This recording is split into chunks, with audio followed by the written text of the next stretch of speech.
Guys, তোমরা যারা কালকে আরএসকে খেলা দেখে হতাশ, আবার কিছু মানুষ ওদের দেখে হেটও জিতাছে, তাদের উদ্দেশ্যে ভাই কিছু কথা বলতে চাই। ধরো বাংলাদেশ ফুটবল টিম এবার ওয়ার্ল্ড কাপে প্রথমবারের মতো চান্স পাইছে, তারপরে কি তুমি তাদের প্রতি আশা রাখবা বা তাদের প্রতি তুমি এক্সপেকটেশন করবা যে তারা একদম ওয়ার্ল্ড কাপ চ্যাম্পিয়ন হইব?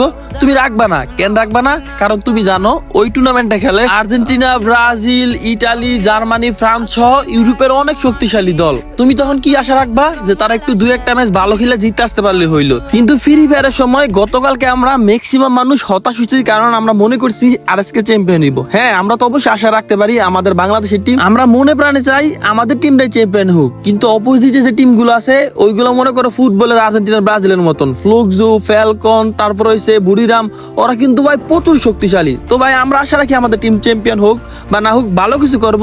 অন্তপক্ষে ভাই দেশের পতাকাটা তো ভাই উড়ে আইছে, তাই না? স্যার ওরা গতকাল অনেক ভালো খেলছে, শুধুমাত্র ওদের অভাব ছিল কনফিডেন্সের অভাব। তোমরা ওদেরকে ডিমোটিভেট করো না, উৎসাহ দাও। আমার মনটা কইতেছে ওরা সেকেন্ডেতে একদম উড়াই দিব।